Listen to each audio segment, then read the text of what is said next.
I'm just glad he's paying me because Mike is just rolling. What? Hey, ladies and gentlemen, boys and girls, kids of all ages, it's time for your weekly Fix-A-Funny. Can I get another one of these? I'm gonna need this. I'm about to do this shit. So I'm okay, I swallowed it. So grab a cocktail, take those pants off, and treat yourself to the sexy bald man that makes you tingle in your special place. Woo! I'm wrong! Got my mind on my money, my money on my mind, bitch! I'm house announcer Chet Jackson, and it's time for the Me, Myself, and I show with Mike Buncord! Are we done? Yes. Me, myself, and I. It's me, myself, and I.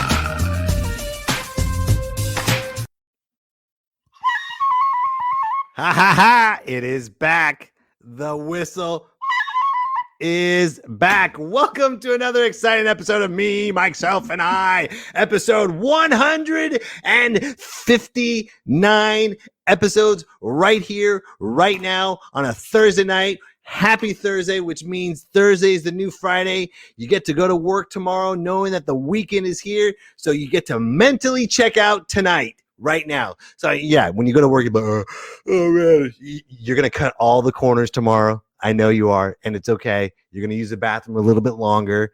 You're going to go slower to the copier machine. Everything shuts down tomorrow, and I don't blame you. You worked hard all week, and welcome to another exciting episode of Me, Myself, and I. We have a wonderful guest here tonight. He is the hilarious freaking, oh my God, his credits. First of all, I'm flabbergasted because the credits of this man he's been on Showtime, he's been at Laughs, he's been on Just for Laughs out of Canada, all these wonderful, beautiful festivals.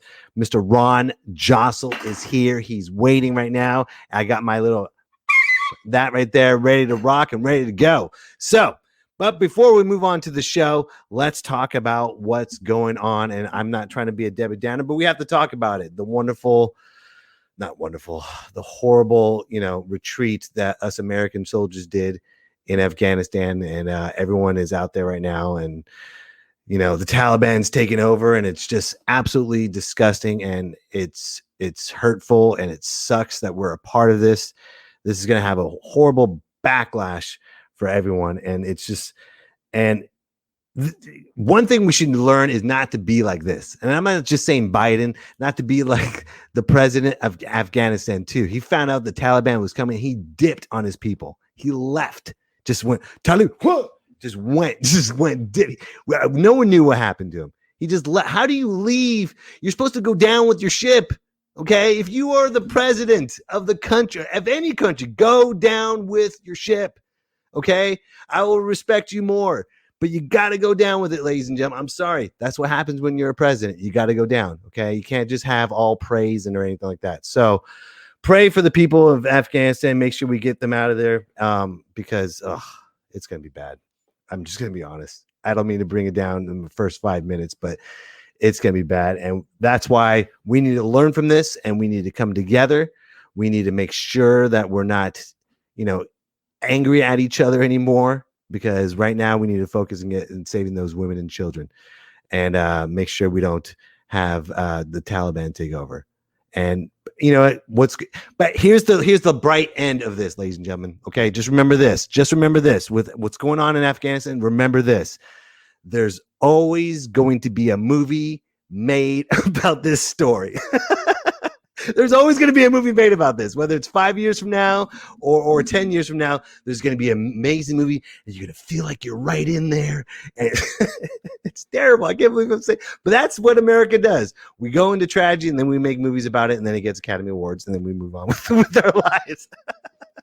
And speaking of moving on with our lives, what's more important than the people of Afghanistan, what's really more important is what's going on in America today. And what's going on in America today is this new crate challenge. Have you seen this, ladies and gentlemen? Watch this. Look at this. This is a whole new level of what in the hell are you doing? Look at this. I guess this is like someone's doing this in their backyard now. It's the crate challenge. They have all these stacks of crates, and look. Oh, ouch. Oh, God. And you got to go all the way down. You got to go all the way up and go. Take a step, Joe. Take a step, Joe. Oh, my God. Bye, Joseph. See you later. Oh. One more. Oh, my God. Broke his back. And then this guy, he's making it to the top. There he is. One more step. You can do it. Come on, pal. Right there. He made it to the top. He did it. He's hanging on. And now, oh, my God. Oh, I can't watch anymore. But that's what's going on in America while Afghanistan's fighting for their lives. We're doing the crate challenge. Okay, unfortunately, Mr. Dustin Wood is not here tonight, so we have a fill-in correspondent. She was a former guest here on Me, Myself, and I. She was Miss Drunk Cheryl, and she has something to say about hot dogs. She said she's drinking. She's like, I know something about hot dogs. I got something to say about hot dogs. So right here, right now, here she is, all the way from the East Coast. I'm sorry, Minnesota, not the East Coast. There's a big, huge difference. All the way from Minnesota. Drunk Cheryl. Mike, I did it again. Time zones, right? Because I do Thursdays I do happy hour with my girlfriends and I always get it mixed up. So it's all good. So okay. What about hot dogs? Sorry. First of all, martinis are amazing because you don't get hungover. So, cheers. Here, I'll let you have the floor. Here she is, drinking a martini. Here's the weird thing. Okay, here's the weird thing. I'm like vegan. I have like leather shoes, so I can't really say vegan, but I eat plant-based mostly, except when I'm drinking. Like when I lose my inhibitions, apparently the first thing to go is my ability to not eat hot dogs because that's just what I do. Everybody who knows me knows like, oh, get Cheryl drunk and she'll eat hot dogs. So they're amazing. Cause like, I didn't even know, like when you're a kid, you just think hot dogs, right? But Chicago dogs, that was my first exposure to crazy stuff people do with hot dogs. In Chicago, they put tomatoes on and celery salt. And then this like neon green relish that's just crazy. It's like it's not natural, but they're delicious. They're my favorite of all the hot dogs. And then when I went to Seattle, you know what they put on them in Seattle? Cream cheese. Yes, they do. You just get a regular hot dog and then they put cream cheese on it. And that's a Seattle dog.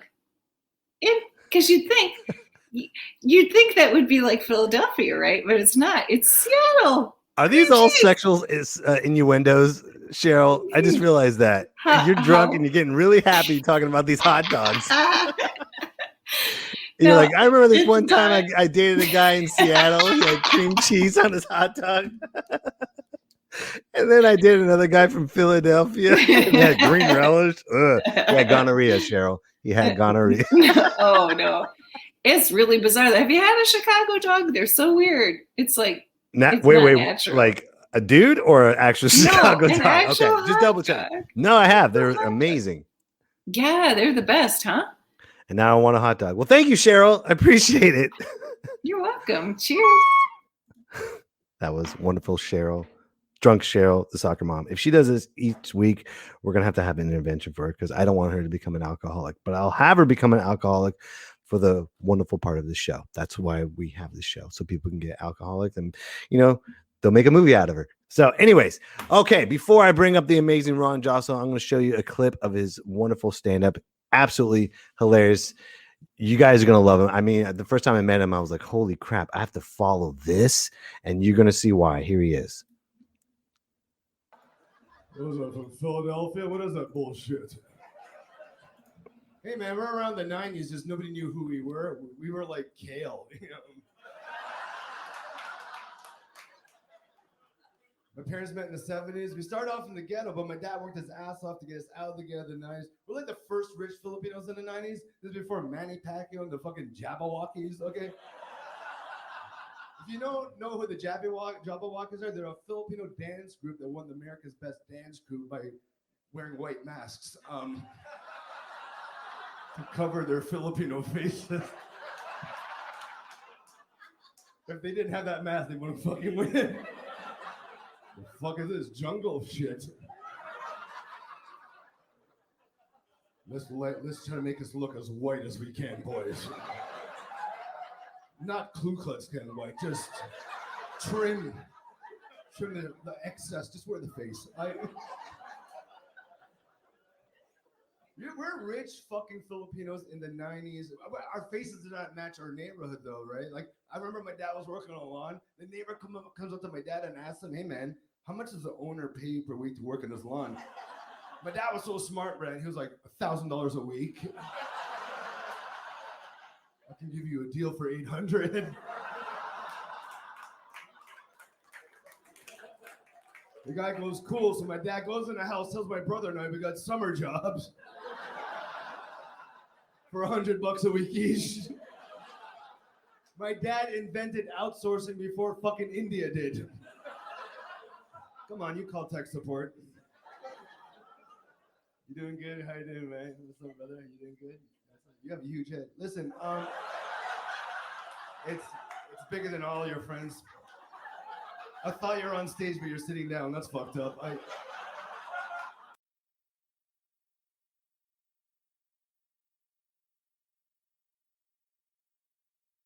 Sorry about that, folks. We lost that feed for a second. Isn't that great, ladies and gentlemen? Okay, so I'm going to bring them up. I can't memorize all these credits. I wish I was amazing like this, but here's a wonderful laundry list of amazing credits this man has. In 1998, he was a winner of Just for Laughs in Ontario, Canada. In 2011, he's been nominated for Best Comedian in Canada. In 2012, nominated for Best Male Performance.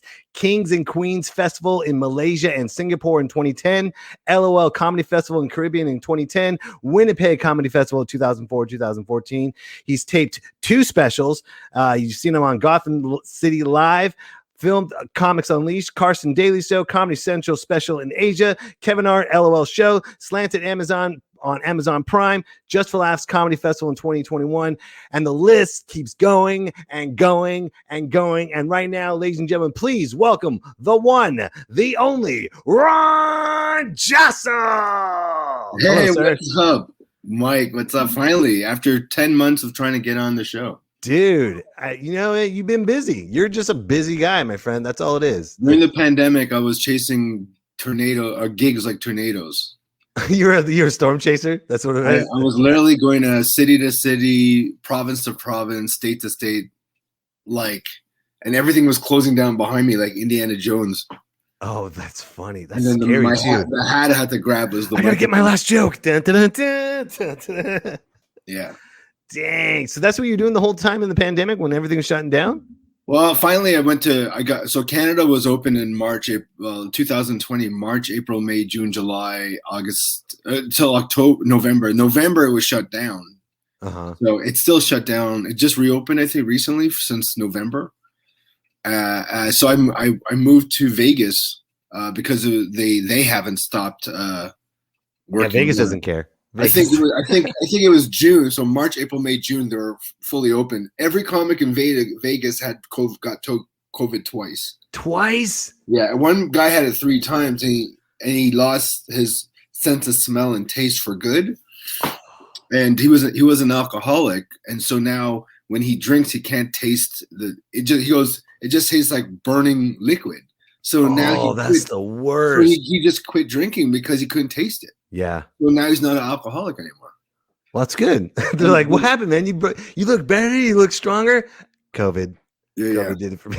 But he goes down on his girlfriend now. There you go. Now he does because he can't taste anything.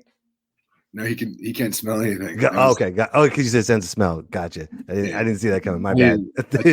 I hate explaining jokes. No. That That was my bad.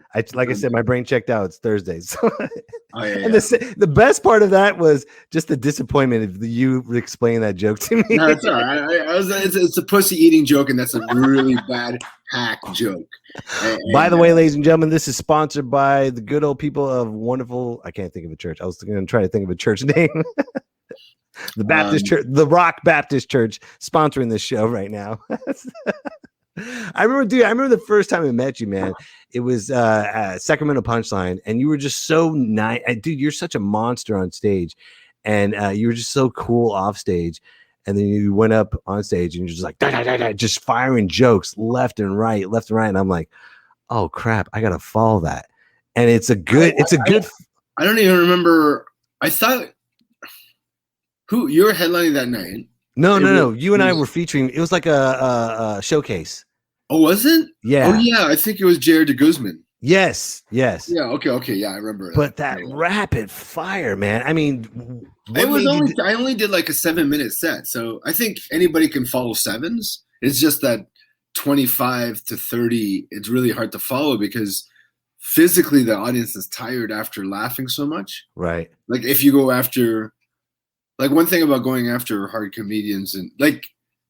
LA, New York are probably the only place I've been to where you have to be able to follow stars, and that's a different level of killing because not only they kill, but they're actually the audience knows them already. Yeah. So they already got that one step up above everyone.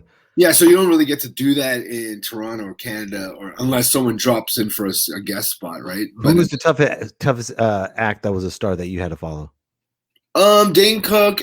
When Dane Cook was Dane Cook, I had to follow him in the Laugh Factory. So I got passed in the factory in 2009, and then Jamie Masada put me up after Dane Cook, and Dane Cook did like 45 minutes instead of like the 20 because he's Dane. I mean, anybody like that level can go as long as they want. That was the peak Dane Cook. Yeah, in 2009, Dane Cook. So my very first set in the Laugh Factory on a weekend was following Dane Cook, and I literally was like, "Oh, it's gonna be okay," and it was not. Like I actually met a girl online, and so I brought her to the comedy club and to Laugh Factory to show up. And I was and actually Dane Cook wasn't scheduled to be on, but he just did a dropped in, and he got after 45 minutes, he got a standing ovation. And the MC goes, they're not going to sit down, so I'm just going to bring you right up. I go to the standing ovation. It's like they're just going to chant Dane until Dane comes back, but Dane can't. Dane has to leave. He was like Elvis. Elvis has left the building at that moment. No, Elvis was a totally different. So my first manager knew Elvis. So my first manager was 70, and she knew Elvis. Because she met him through another. She moved from Ireland to LA back in the 50s or 60s or something, and she said she met him, and then she met him actually. So remember, the Santa Monica Pier? Yes. And all the people are fishing there or whatever. So that used to be a restaurant in the late 50s and 60s, like a huge Hollywood restaurant. Like people like. It was like one of the top restaurants back then. And so she walked in with a bunch of her actor friends. And then she said when Elvis's blue car pulled up and Elvis came out, and he said, everybody in this restaurant was a Hollywood star. And they all put their fucking forks down and knives and just was like in awe just watching this guy. And he goes, top stars were like bowing to this guy. What year was this? And like 59, 62. Oh yeah, that's straight up peak Elvis. Yeah, and so when he literally ordered a peanut butter jelly sandwich, my manager says, and she goes, when he finished, everybody stood up and clapped. Wow. And then she got to meet him from that day because he walked in with a friend of hers, and he goes, like, there's nothing to explain how big that aura was. Like she goes, till today, she hasn't seen anybody on stage or as an actor or that just walks in a room and everybody's like in shock. How great! I would love that. how crazy he's like this. He's like, thank you very much, and gets up and it's like, oh my god, I honestly can't believe it. they were just in shock. Nobody was. It was quiet. It was like The whole time he was eating. Yeah, people were just staring at him. They said all the stars were just like, "Oh my god, I can't believe Elvis is here," you know. Wow. So I mean, I'm sure Dane Cook is big, but it was not even close to that shit. That shit was ridiculous. Like stories about Elvis back in the 50s and 60s in Hollywood is just like it probably couldn't even get to that level today. I don't think so. Because it's being done over. Like you'd have to be Jesus to come to have that level of response, right? You know? But anyway, so I bombed. After Dane, so Dane Cook got a standing ovation. I go up and they would not stop clapping. They wouldn't sit down. And then they realized that Dane wasn't coming back, so they all left. Oh my god! So 200 people, maybe 12 people stayed, and the girl left too. Oh, so she didn't see. So she saw you. She left before you went up on stage. No, she left when everybody else started filing out because I wasn't they didn't want to see me. Oh man. Yeah, and I was just like, that's what I get for trying to show off in front of the comedy gods. You know, so yes, you know the comedy gods. I've never I've never brought a girl to a comedy show after that ever. Right. Ever. Right. I can't. After that, I was like, it's kind of like I used to wear suits, and then when I started in the 90s, and then I bombed so hard once, and I'm like, I'm never wearing a suit again because I'd rather bomb in jeans. Right. What would you want to bomb in your dad's best suit? I know, right? I remember one time I smoked out right before a show, and I bombed, failed miserably. I was like, I'll never do that again. I was like, I'll listen to the comedy gods as well, and I'll never do that again. And you know, after shows, you know, we have a drink, have a smoke, whatever. But like right before, it's like no. Yeah. When did you start believing in the comedy gods? Probably like within my first 2-3 years. Okay. You know, where you know, it's just like it just you could tell, like whether it's, you know, you bombing because you're trying to impress somebody. There's always this thing where you can't care too much about shit in this business because you care too much, you're gonna get you can't keep going. You have to be able to not care. So the comedy gods, like for an example, if someone says, "Hey, I got a show for you," blah blah blah, it's gonna be huge. You cannot even entertain it until the contract's there. You know, like right. You hear too many, like especially moving to LA, it's kind of, or New York. You have a conversation with somebody in front of the store, the factory, or the improv, and this is how conversation is. Here's the person's head, and they're like, "Hey, what's up?" And this is me, and then here's the person that you're talking to. "Hey, what's up?" And they're like, "Hey," and then they look around you or over you to see if there's anybody else they can talk to that can help them. So everybody is there for, you know, a reason, and we have to remember that. If people always get upset, oh, this person is such a this and this person, this guy's fake. We're all fucking fake in this business. We have to be. What do you mean? You're trying to find your best friend and your soulmate in this fucking business? Right. You know, everybody's fake. And you know what? Guys like Jay Davis and Dwayne Perkins are some of the nicest guys I've ever met in my life. But they have to be too. Because it's kind of like this.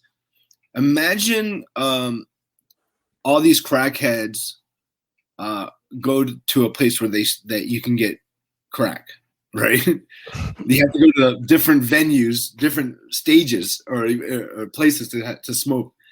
If they took off the crack, you would leave half of the people you met as friends. Right. It's like when COVID started, I only talked to my real close friends in comedy. I couldn't even talk to the other people because I'm like, well, I don't know them. But if I saw them in the club, I'm like, hey. So there's a fakeness that we have to deal with. And as much as I want to be friends with them for real, the people that become like real friends in comedy have to have three things. A real friendship in some level. Right. they have to be able to teach me something or help me in some level, teach me something, or I have to be able to teach them. You know, it's either you teach me or I teach you. Interesting. Because here's the level of a comic, and then their friends over there lower than them or higher than them. They're never exactly like this. So you either help somebody or someone's helping you. Interesting. It's a fucking weird thing, and then. So I have friends like Russell Peters and Joe Coy and Moz who are multimillionaire guys. Mm-hmm. I cannot help them. Right. They can only help me. Right. And I hate that the friendship is based on that, but it's based on a real friendship at one point. But it's either I help you or you help me. That's really what it is. Is there anything else? No. Yeah. Everyone that's watching all these comics, when they meet new comics, are you going to help me? Am I going to help you? Well, okay, Mike, you know already in your circle of friends who you help and who helps you. Right. I know. No, you're 100% right. Yeah. And that is, you know what, that right there, I mean, it's a survival thing in comedy. You cannot do this by yourself. No. You can't get booked anywhere by yourself. You got to get an agent and manager. All these comics are in their 10th year and they're still like, hey, how do we get in that club? I go, okay, if you want to do comedy on your own and try to get into clubs, it takes you a lifetime to get into 5 clubs. Every 5 years you get into a club almost, you know? So let's say 25 years you get into 5 clubs. That's garbage. You need 40 clubs a year. Yeah. You can't do it by yourself. It's impossible. You need a manager that knows all these people. Right. All these clubs that they trust them. And you need an agent that books you comedy shows too. So if you're just doing it by yourself, unless you blow up, even then you need a manager to plan everything for you. So a lot of people are like, hey, how do I get a fucking manager and get an agent? Because you're going to do your own shit. Right. But your agent and manager has already have that shit prepared for you 25 years ago. They were friends with these people when you're sucking your mom's tit. Right. Okay, that's still 25, so that's not good.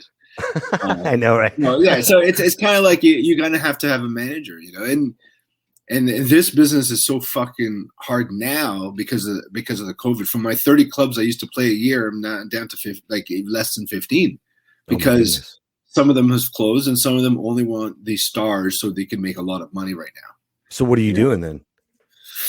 I'm still doing it. I'm doing other clubs. I'm doing. But you're booking them yourselves, right? Yeah. So, this is how you survive now. So you got to make money doing a bunch of things. If you're not on XM radio right now, stop comedy and get the fuck out of my face. Why? XM radio, you only need 35 minutes and you get $1,000 a minimum a month. All right. And nobody in America does this. I don't know why, but every comedian outside of America, and there's a lot of Americans on it but they're already famous and some of them know. Given 35 minutes minimum to Sirius XM in New York City, and they will take it. Wow. And you will make a minimum of 1,000 to a maximum. What I've heard, the highest I have ever heard is 10,000 a month. Oh my God. Because they have 3 different hours. Like they've given, you know, the more people listen, the more you get money. You make 25 cents a view or a listen. So whatever comedy album that you create, you send that to XM radio?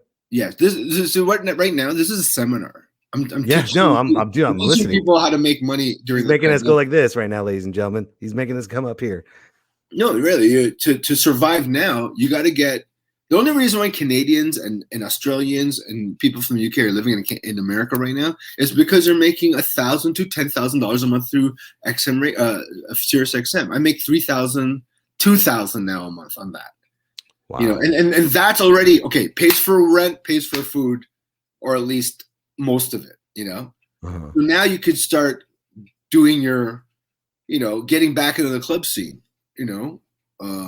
Whether you start an MC feature or you get to headline it, you just gotta collect them now because it's like after the war. Right. It's kind of like Book of Eli. We're now walking around. Yeah, we are, and we're just gathering fuel, which is really comedy clubs, you know, or venues that book you, that because there's venues that pay you just as much as comedy clubs. It's just one show or two shows, you know, because an average headliner makes around $1,500 a weekend. That's what I see. Right. So you could do two, like there's shows in LA, like Ahmed show on the beach. That's a $750 gig. Damn. You know, and then he has a Venice too. So that's another $350. So you're making $1,000 weekend on just a local booker. Right. You know, so you gotta start grinding and going through the city. Though I have a lot of friends that just did cruises. They were comedians, then they got into cruises, and then they're like, "Fuck the road, fuck the comedy clubs, fuck the venues, fuck the open mics. I'm just doing cruises and making $10,000 a month for the rest of my life." I'm like, that's not real comedy then. And they're like, why does everybody say that? Because comedy is a body of work. Right. You got clubs. You got cruises, you got showcase shows, you got indie shows, you got the road, you got colleges, you got a bunch of stuff that makes you a wheelhouse. Yeah. And if you just do one of those 25 things, you won't be able to do those other things. Yeah, a lot of comics I've especially that's funny that you said that. There's this one headline I worked with on the road, and I featured for him, and he was kind of nervous following me. I'm like, dude, what's wrong? I've seen his stuff. He's like, yeah, but I've been on the shift for a couple of weeks, and I feel like I've lost. Like, you lose that edge. You lose that comedy edge. And this is what the edge is. The edge is, okay. People just here's comedy. You're the industry comic, which is a city comic, or you do the road, which is like outside of the major cities, outside of, you know, cosmopolitan areas, which could be the road or the sea, right? Or the air, which you're going to other countries. They pay you probably more than the city does, but that kind of stuff, they like nostalgia jokes the same way they like nostalgia music. If you play "She's Got a Fast Machine," everybody in a small town's like, yeah, I remember that song. But if you play that in the city, they're like, what the fuck are you playing this bullshit for? Right.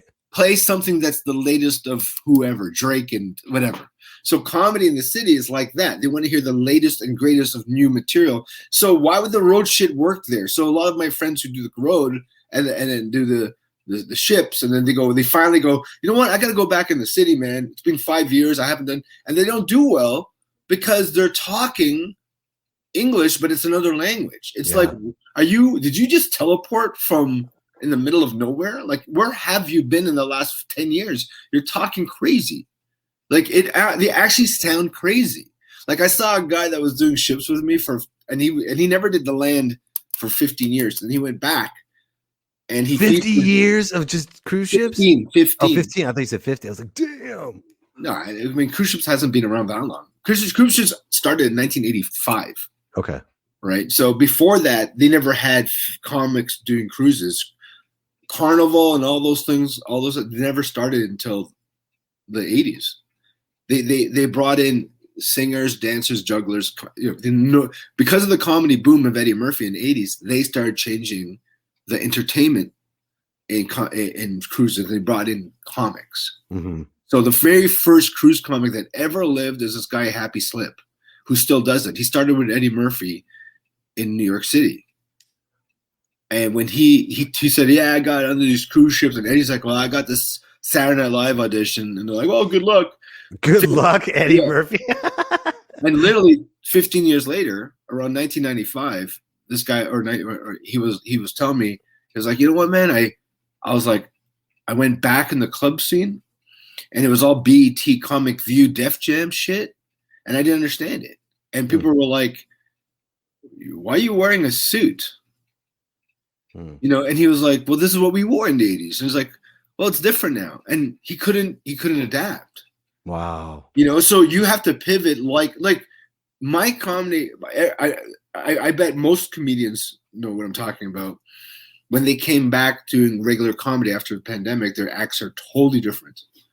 The feel of it is different. Yeah, because the jokes don't work anymore because it doesn't make it. Why would you want to talk about certain things that don't make sense to whether you're an observation comedian, you're a storyteller, you're a one-liner comic, or you're anecdotal or whatever, your topics don't make sense sometimes in the way we're living today. Like, it's kind of like there's a few jokes I dropped. I used to do a joke going, I'm still talking to my ex-girlfriend, and the first date with this new guy, she brought him to one of my shows. You can't do that. That's my job. I wouldn't do that to her. I wouldn't go meet a girl and bring her nowhere and do nothing. Like, you can't do that joke anymore. Right. It won't work. Everything's too woke. There's too many, there's a Me Too movement. There's a Black Lives Matter movement. There's anti-Asian hate. There's so much stuff that all these comments, and it's not even just that. It's life is different. So when you talk to someone on the street just about life, the first thing that comes in your head is like, because COVID and after COVID, you talk about how your life has changed.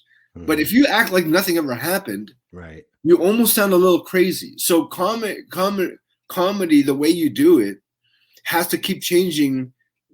Is a reflection of our lives. So you think it just honestly, just being real and more honest and more brutally honest. Yeah, because you can't lie as much today because of what just happened. Right. Like, being a liar today is like, honestly, like whether you're Republican or Democrat, and both of them lie, right? But because of the big lie, it's changed everybody's perception, and everybody wants to find out the truth of shit now. I know. Yeah. Even in everything in life, whether you're picking up a girl, going to work, or doing comedy. Now the audience subconsciously is thinking, what are you saying? And you better not be lying to me, because they've been lied to too much. Right. In life. Right. So they're thinking that subconsciously too. It's kind of like if after 9/11, that happened, the same thing happened. What happened after 9/11, when I came back after 9/11, my jokes didn't work anymore because people were thinking about other things. Like, talk to us about something that make us feel good. Don't be too serious. They almost wanted someone to escape and not think about the 9/11 thing because it was too much. So the jokes after 9/11 became very, it was less dark. Mm-hmm. It turned to happier comedy because you had to go there. Do you think that's going there again? Do you think that's coming back, or do you want? No, I think now it's a little bit more truthful. You got to be a little bit more truthful, and there's you could again whatever the genre you choose, you just can't look like you're lying to an audience anymore. Oh, they can feel it. They know it. They totally know. Yeah, it and someone asked me before, they go, what is good comedy to you? And I go, when someone accepts and doesn't lie about their comedy sensibility. Because I have a friend that talks about banging big girls where he's never banged a big girl, but he talks about it because it gets a laugh, right? And it's funny. I go, but you don't do that. He's like, yeah, but it gets a laugh. I go, but you're lying. He's like, yeah, but comedy's about lying. It's about exaggeration, but it does come from some kind of truth. And if you can't find what's funny in your life and what's funny in your sensibility, and you have to take somebody's other sensibility, then you're lying to me and yourself. And a lot of comics that have made it learned that they had to change into a real person to keep their audiences because they could tell now. Right. And it comes down to like what a hack is and what's not a hack, right? And so what is your definition of a hack? What is a hack to you? I'm not the king of analogies, but this is a bad one. But I have to use this one because it's the only one that makes sense to me. Here it comes. All right. Sluts and players are hacks in bed because they don't really care what you want. They just do what they do because they know it works. But a relationship is not a hack because they know really what you want, and they actually listen and go, what do you want me to do to make things even better? Right. Where a hooker, a player, a fuckboy just goes, no, I do these 5 moves, man, and that's all I do. He's like, can you do this? No, I don't do that shit. I fuck you like this, or I fuck you like this.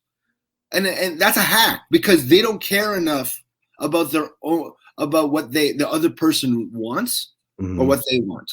So a hack comic is no different from a fucking hack fucker. They just do things that work. That's funny because you see comics with like the low hanging fruit jokes that are just easy and understand. That's the hack fuck what you're talking about. Yeah, because one of my roommates was like this. You know what? I have sex with a lot of people, like in a relationship. I'm always having sex, and then when I meet guys and have one night stands, and I've noticed the one night stand guys, they just do what they want to do. Like, this is what I do. I tie you up, or I put your hand here. I do this. I do. But I don't care enough about what you want, because that's why we don't cuddle after. Where the relationship fuck is, what do you want? You like your earlobe kissed? Okay, I'll do that too. Some more foreplay and understanding. A hooker's not gonna do your. Oh yeah, daddy. Oh yeah, that's me if I'm a hooker. Oh yeah, daddy. That's it. That's gross. That's disgusting. Please don't do that ever again. That was so disgusting. That's what I would be if I was a hooker, just like that. You would not make any money. I'm like 35 cents. That's fine, daddy. Thank you. Maureen Bothman says facts. Right. That's awesome. Yeah. So I mean, fucker and hack. Look at the one night stands you have compared to the relationships, right? That's what it is. Right. Hack is a one night stand. You don't remember it. You laughed, but you just don't remember it. But the relationship fuck on stage is more like they know everything about you. They're laughing, but they're feeling. Right. Where the hack is just making them laugh. Right. And they know it's funny. There's a different laughter too. There's a different level of laughter too. Yeah, you could tell it's not an honest laugh. It's one of those. They're timed laughs, like bah, bah, bah. But a real laugh is like, like it's a variety of sounds in the audience, because you're gonna lose some people when you're that honest. So this is hack laughs. They're perfect. They go boof, boof, boof. The industry's not gonna like it. They're just gonna go, great job. But when you get laughs of this, the rolling and the crescendo of and there's so many residual laughter after your joke too.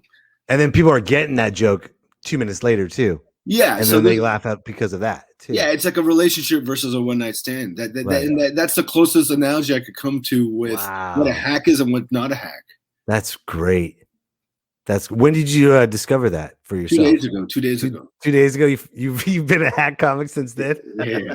Now I kind of realized this probably like a couple of years ago when I was like that girl told me that. She was like, yeah, they just guys that they fuck one night stands and like guys that are players, they're not really cuddlers. I go, yeah, they don't. Why would they cuddle? They don't care about that part.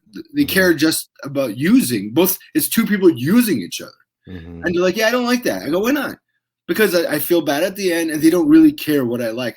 Like they're like, go to this position. I'm like, sure, I'll do it, but they don't really care about what I want. Right. Right.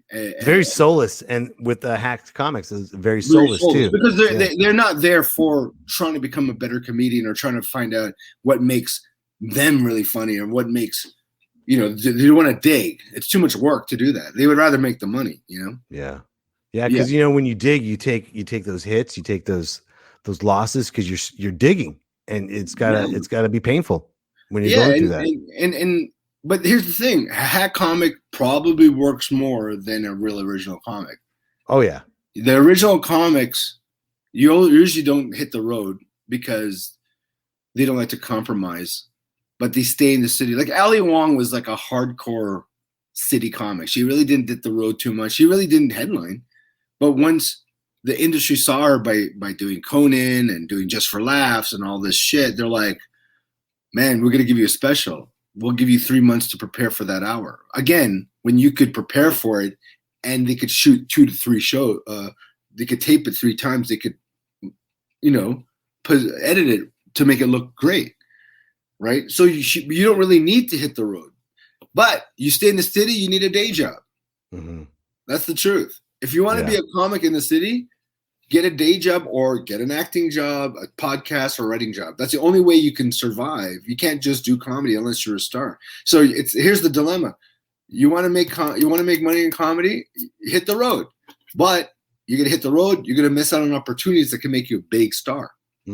Right? So there it is. So I usually do both because I want to do everything. I want to be able to experience every part of comedy before I die, whether it's going to overseas, doing 60 countries, doing Just for Laughs, going on TV, whatever. The only thing I probably haven't accomplished in my head is the TV show, the movie, and the sellout, like selling. Selling out theaters. I thought you were selling out. No, I've done that a long time ago. Fuck boy Ron Josol. Yeah. That's your sellout. Yeah. So what is your favorite part of comedy then, right now? Not just now, but out of all your years doing stand-up, what is your favorite part? It's kind of like growth. So yeah, you have to see it like a bodybuilder. Okay. So you start off skinny or fat, and then you just get better and better, and all of a sudden your work, it looks like a bodybuilder's work. Like it looks like you're like, okay, you're gonna work some one-liners. They're getting better. You're getting traps. Nice. Okay. What are stories? You're doing your back. Oh wow. I got a riffing. I got my biceps. Yeah. I got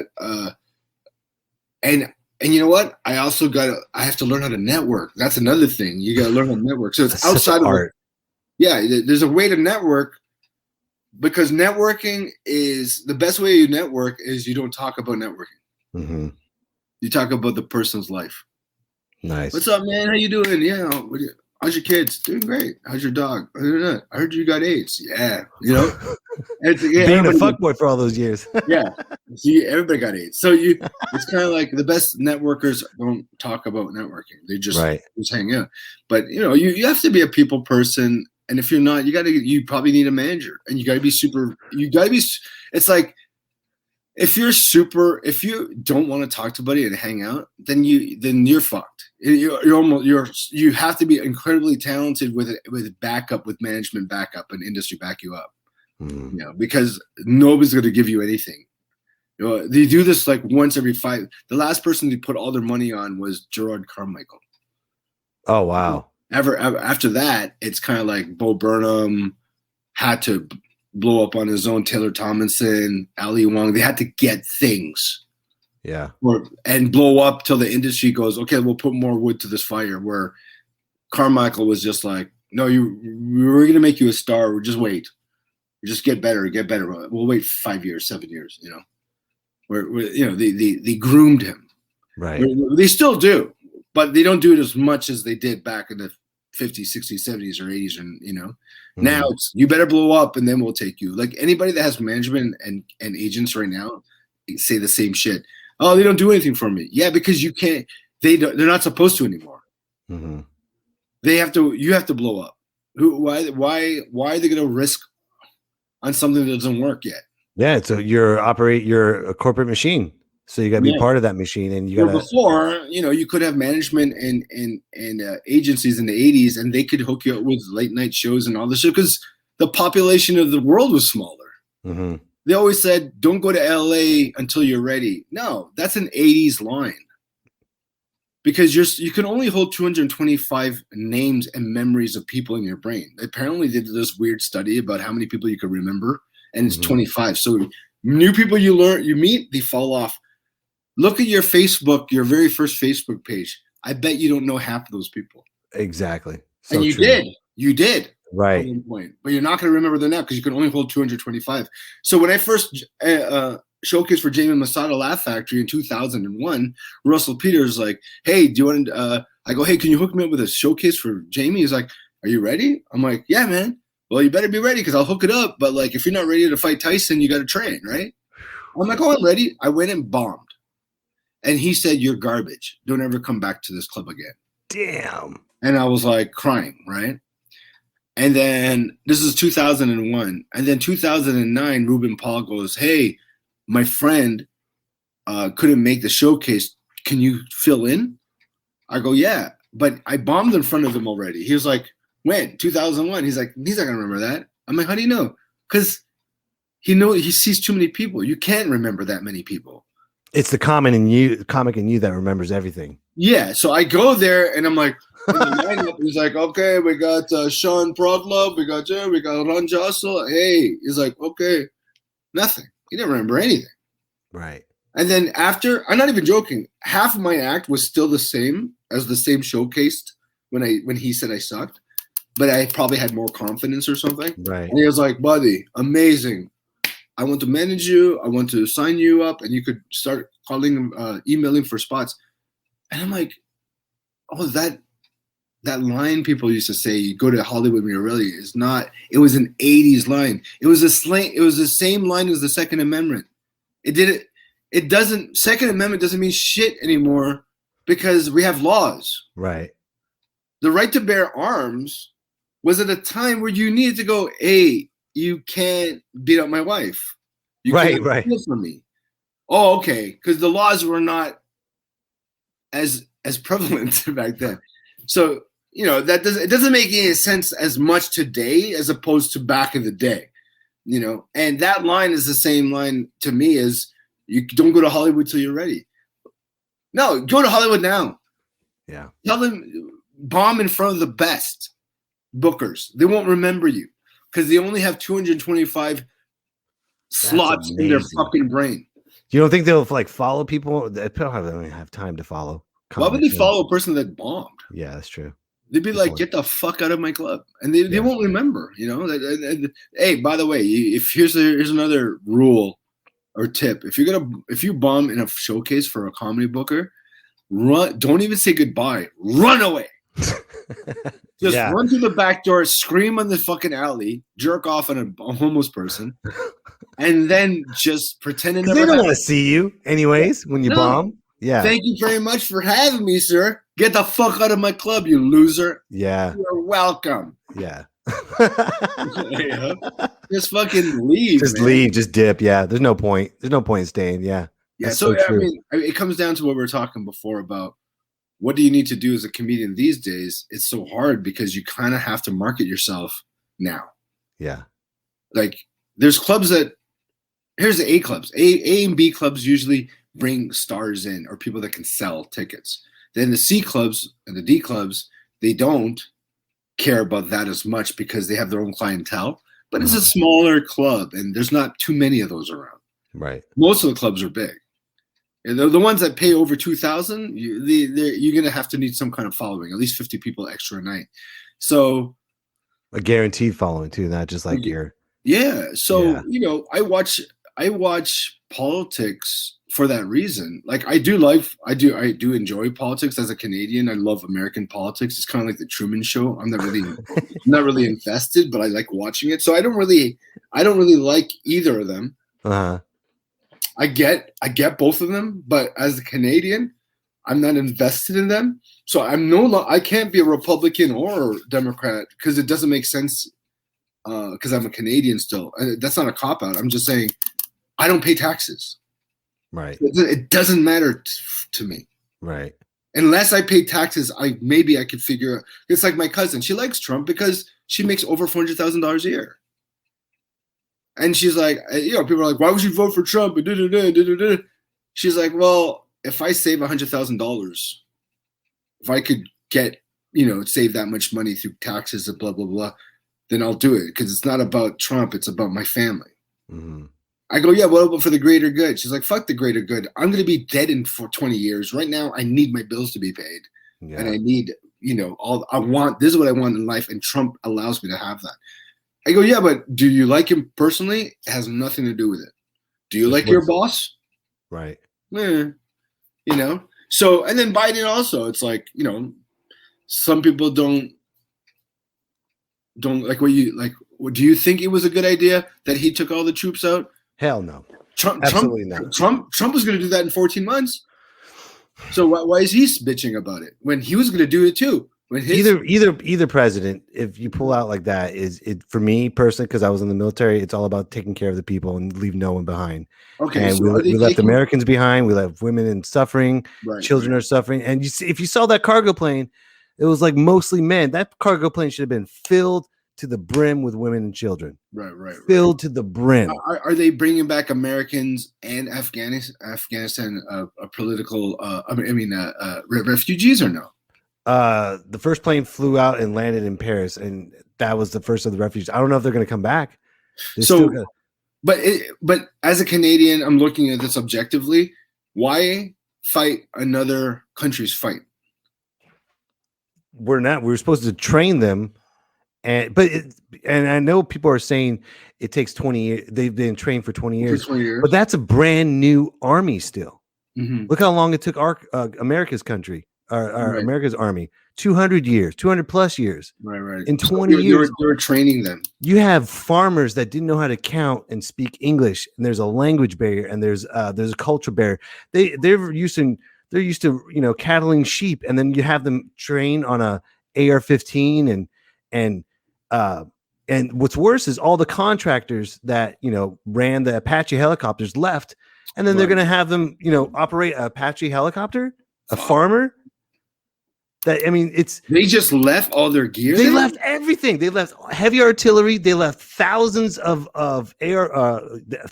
rifles, air, land, sea, gone. So they were teaching the Afghanistan locals to become soldiers so they can fight against the Taliban.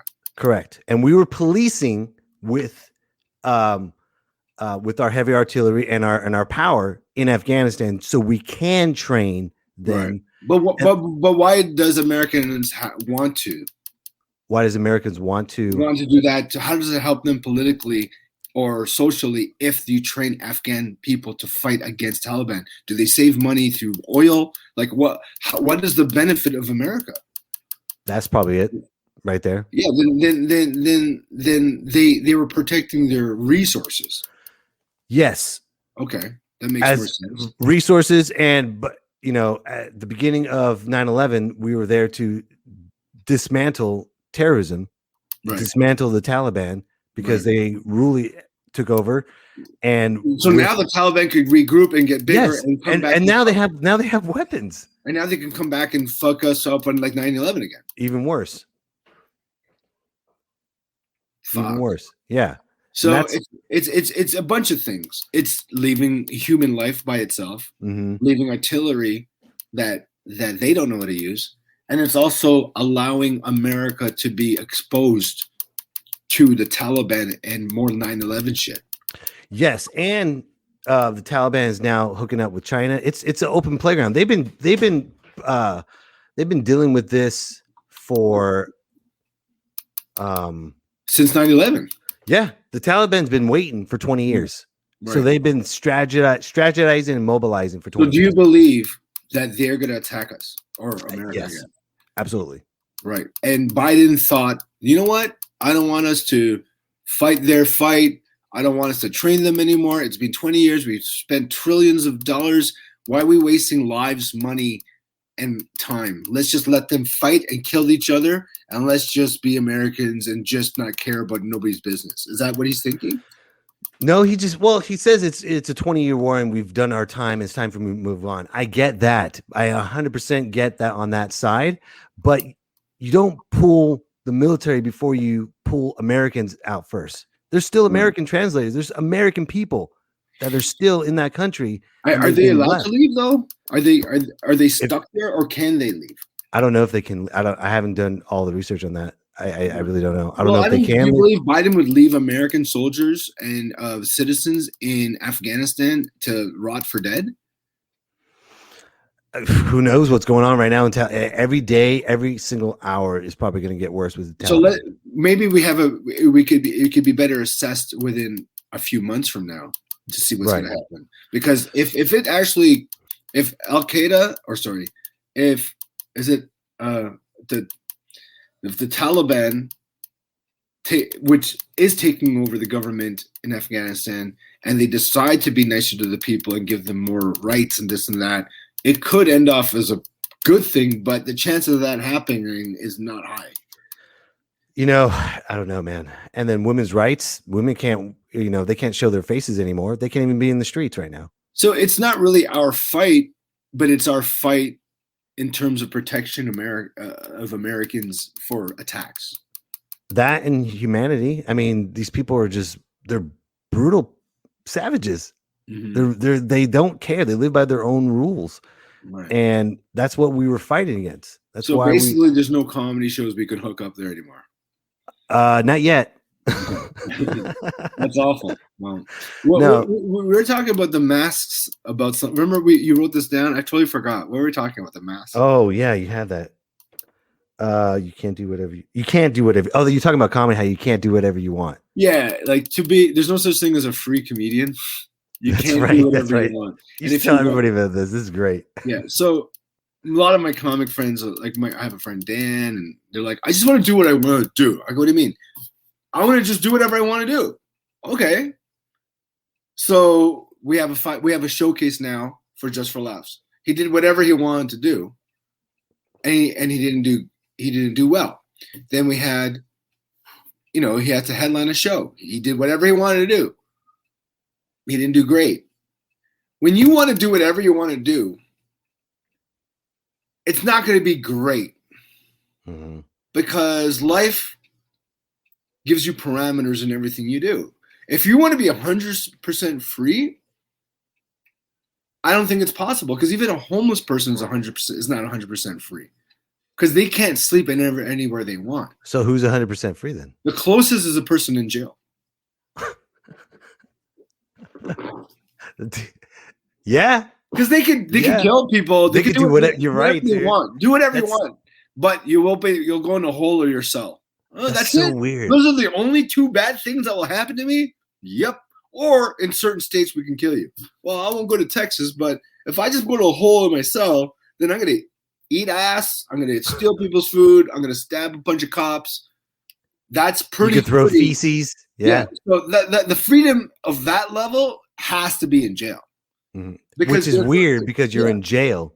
Yeah, you can't You're in prison. If you throw feces outside of jail in life, you will be put in jail. Right. So you're allowed to throw feces in jail. So what's the limitations then as a comic? The limitations is whatever you're performing in. So here's an example. I did a showcase for Letterman years ago, and my friend started swearing. And Eddie Brill's like, "Why did you swear?" Because I wanted to. Well, why would you do that when you know you can't do that on TV? Because I want to do what I want to do. Well, you can't get on. Well, this is bullshit. Why is it bullshit that you can't swear on TV? Well, I don't believe it. Well, then you make some rules. Then why don't you start writing letters and changing,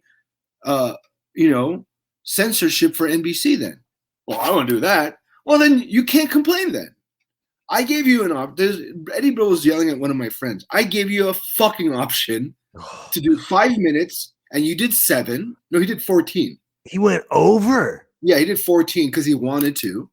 And all the other comics are like, yeah, he's the coolest. Why? Because he said he did whatever he wanted to do, and he wasn't held because Eddie Brill and Letterman were giving him rules. Then don't showcase. Don't be on TV. That's someone's house, basically. Yeah, your house, your rules. Why did you showcase that? Well, because I believe I have the right to showcase. Yes. And I have the right to do everything I want on stage. Yes. But it doesn't mean you'll get it. Well, that's bullshit. Why?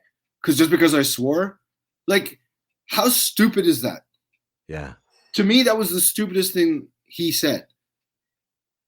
The showcase requires you to have parameters of 5 minutes, non-swearing. That's it. And don't talk to the crowd. 5 minutes, none. And he just went, oh, he had to be a comic. He had to be a comic and just blow that. Comics lie.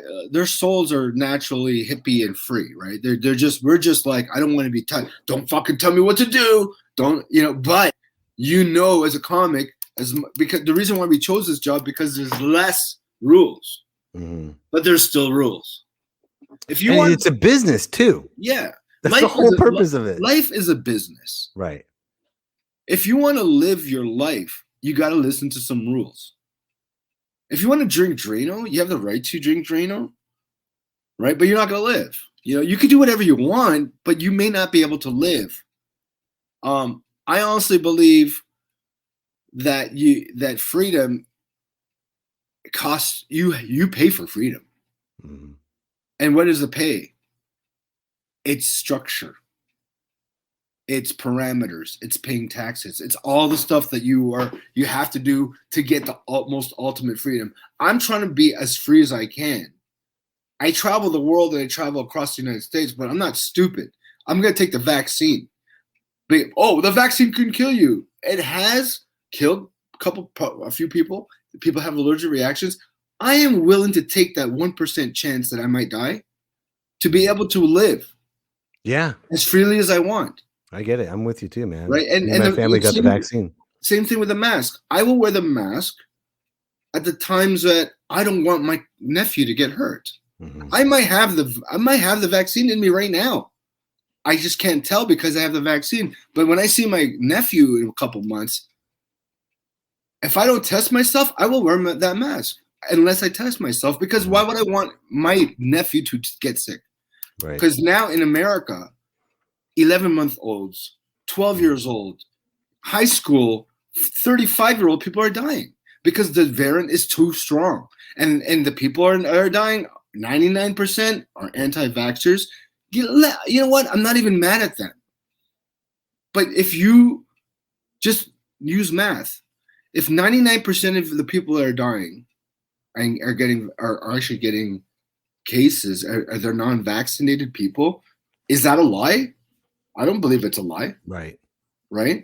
Every vaccinated person I know is fine. Every non-vaccinated person I know got COVID already. Yeah. I'm not even joking. It's funny that you bring this up because, it kind of ties in with Biden and Afghanistan. We're all at arms about all these women and children that might be slaughtered and stuff. And in our own backyard, we're slaughtering ourselves by not getting vaccinated. Yeah. Absolutely 100%. Is it worth that freedom though? Not to me. No, I would rather take the vaccine and wear and mask up than risk me getting sick and dying. How scared were you before the vaccine was even here? I was very scared. I went to Canada for 4 months. Yeah. I was terrified to even walk outside. Yeah, and even my friends that they didn't believe in the vaccine took it anyways. They're like, I don't believe in the vaccine. I heard in Italy 50,000 people died from it. I'm like, where? Show me the proof. Well, my dad told me. No one can have an argument or no one can have a conversation about why they don't want to. All you see on Facebook is just like anti-vax. Here's my proof. Here's my link. And God, I hope people. I pray that no one gets it. But if you don't want to get vaccinated, that's what's going to happen. Your chances are high. I know over 10 people that died because they didn't take the vaccine. So that's my calculation. I don't care about anybody else. And if you don't believe me, then that's good. That's fine. But this is for me. I know 10 people and more that died. So I'm not stupid. I'm not going to go, you know what? Fuck it. I'm not doing it either. I want to die too with them. No, that scared the fuck out of me. Family members. Oh, man. So why would I'd be a stupid idiot to go, you know what? They're smart. They didn't take the vaccine and they died. You know what? But they're dead and free. Where's your freedom now, dead person? Yeah, right. And how do people not listen to doctors and nurses that are working day in, day out about this vaccine? They see it. You know what? There's a lot of this is what the pandemic and the whole COVID situation for the last 2 years, a year and a half has taught me one thing.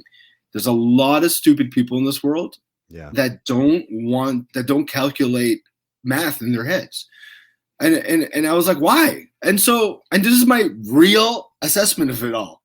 My real assessment is, did you know that 25% of the human population has still a high level of Neanderthal gene? Oh shit! And that Neanderthal gene is a stupid gene. Right. Yeah. They just have to die. Oh wow. They just have to. They really do have to die. They're done. The Neanderthals are still with us. Did you know that? Yes, dude. So Homo sapiens and Neanderthal, and there was a third humanoid race. They were the last existence of humans before we took over. So what happened is we fought each other, and in the midst of fighting, we're fucking for some reason. Who fucks their enemies? I guess we do.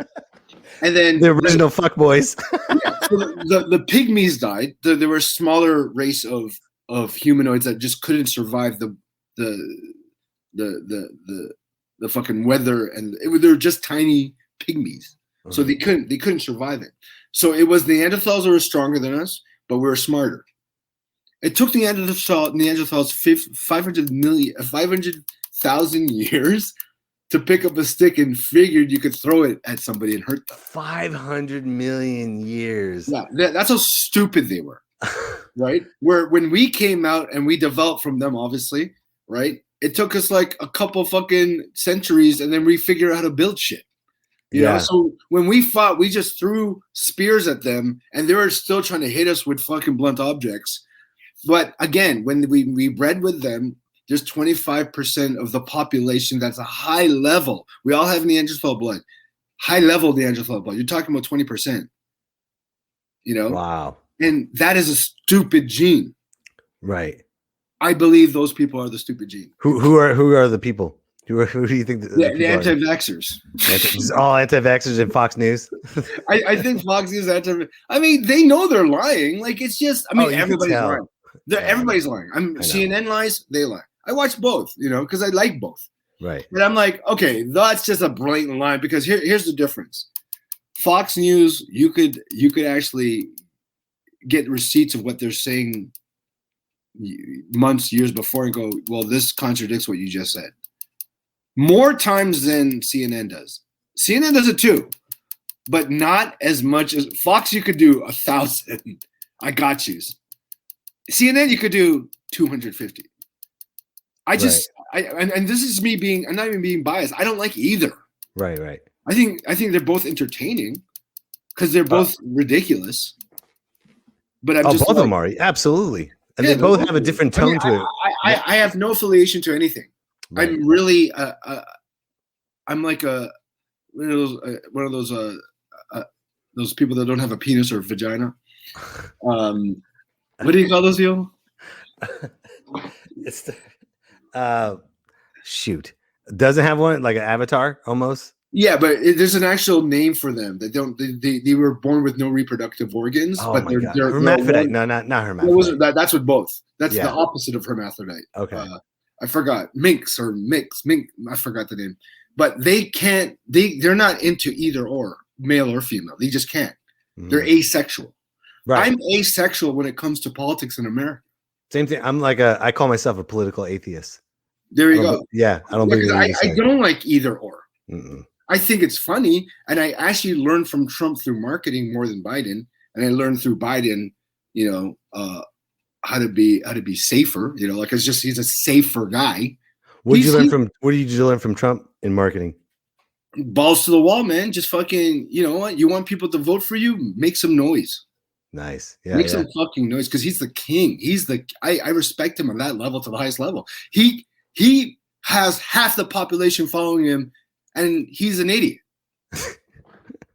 Like he said so many crazy things that why the fuck would you follow this guy? There has to be something that he's doing more than just, you know, I don't know what he's doing, but it's unbelievable. It's how do you make half the population fight when you told him to inject Windex in you, when you constantly.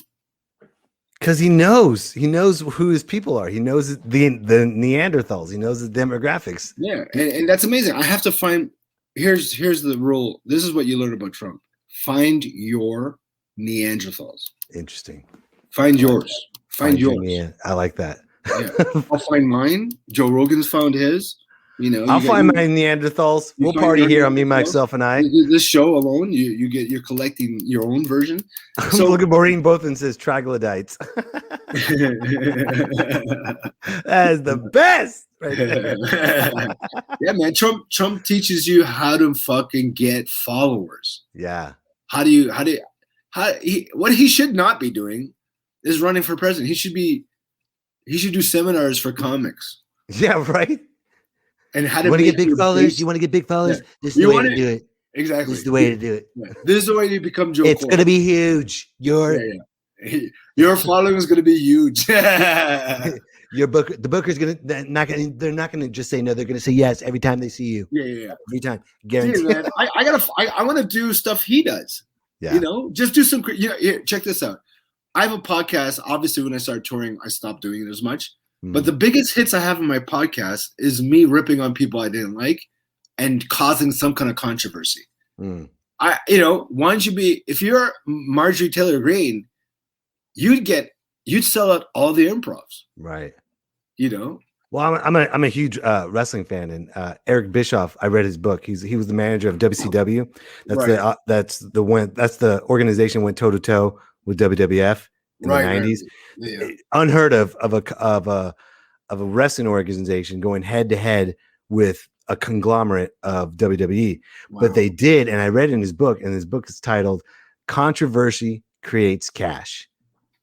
It does, man. And that's what we have to learn. Okay, I'm not saying it's good politics. No. It's exhausting too. Yeah, it can be exhausting. It gets people following you. It's almost like every comic that has a following has created a cult for their own show. Those are not fans. They're fanatics and cultish. I always open for the big comics, And what I've noticed is their parallel thought process and also marketing is very cultish. Mm. They come up to everybody that didn't touch their face. Thank you. I love you. I love you. Thank you. I've never heard the word love so much till a comic tries to talk to their audience after their show so they come back. Right. Speaking of cult following, fellow listener of Me, Myself, and I, Elias says, Ron Jeremy dropping truth. You think he's dropping truth or his cock? Ron Jeremy has I did a show with him. Did you really? Oh, back in 1995 and 6 and 7, he used to tour as a comic. He's really terrible though. He'd do street jokes, and at the green room there was a lineup of women that were sucking his dick. Lineup, and I asked one of them, "What?" I go, why would you line up and suck his dick? Like, don't you think that's she's like, no, it's Ron Jeremy. He's famous. Wow. I'm like, what? So then years later, I had this roommate that kept seeing a psychiatrist because she was like this. She was like, I keep fucking rich people and stars. She's from Hollywood. And I don't fuck regular people. I don't know why. And so I went to a psychologist. Not psychiatrist, they prescribe medication. Psychologist they talk to, right? Yeah.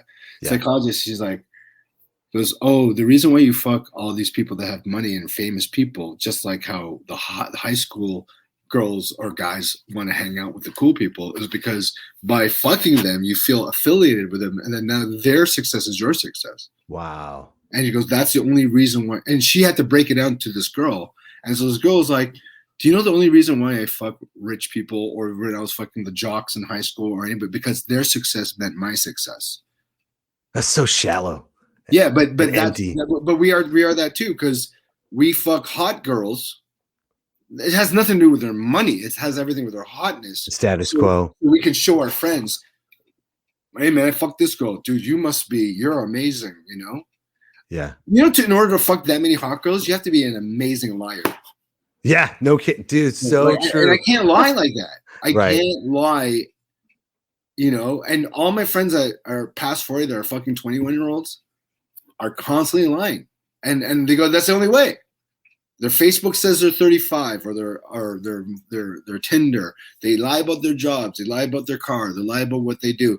It's like the game. You gotta lie to get all that hotness. Now, if you don't lie, you're gonna cut that percentage to 2%, but it's going to be real. Right. It comes back to comedy. You can't be a hack. Full circle. Yep. I like that one, ladies and gentlemen. We're going to end it on that one right there. That was, man, thank you so much for the seminar, Ron. I really appreciate it. Ladies and gentlemen, if you want to follow Ron Josol, go to Instagram at Ron Josol1, and you can add him on Instagram. Also, if you just tuned in, check out the rebroadcast at youtube.com/Mike B Comedy.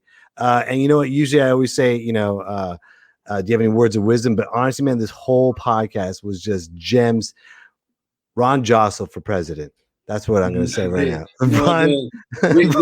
We Asians can't even win American Idol. We can't even we can't even win America's Got Talent. Like honestly, okay, white, black, Mexican, then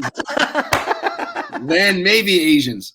Oh, by the way, on the 1st of September, me and Justin and I need an MC at Wind River Casino. If you're available, let us know. Oh, dude, Wind River? Yeah.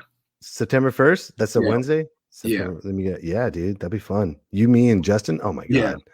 That would be too much fun. If you're available, let us know, man. Dude, that would be great, dude. For sure. Okay. If you're down, I'll let the booker know that it's us three. Oh, thank you, man. Yeah. Let me double check. I want to say yes. I gotta check the fan. It's sad that I just asked you on your podcast. I have two schedules. I got a family schedule and then I got the comedy schedule. So I gotta check the family schedule. And remember, guys, your first bookers are your friends. Oh, there you go. Boom. Yeah. Ron, thank you very much, and congratulations, and still rocking it in comedy, my friend. Just congratulate me for being alive still. Yes, that is true. Thanks for being alive, my friend. All right, everybody. All right, later, Mikey. I'll give you a call later, right? All right, brother. You guys take care, and we'll see you next week. Me, myself, and I. It's me, myself, and I. What a show. Me, Ron Josol myself, for president. and I. That's all it is. Everyone else, thank you so much. It's And one more me, time, myself, you can and find Ron I. Josol on Instagram at RonJosol1. If you want to see Drunk Cheryl again, go to Instagram at It's Cheryl Anderson. And if you want to check out the rebroadcast, go to youtube.com/MikeBComedy. Oh, man. Enjoy this seminar, ladies and gentlemen, because you're going to learn a lot. And pass this on to someone that wants to be a comedian. Like, I want to be a comic. Have them watch this episode. Okay? Just watch this episode. And then you'll decide. So, thank you, everyone. Have a great Thursday night. Enjoy the rest of the weekend. And we will see you next week.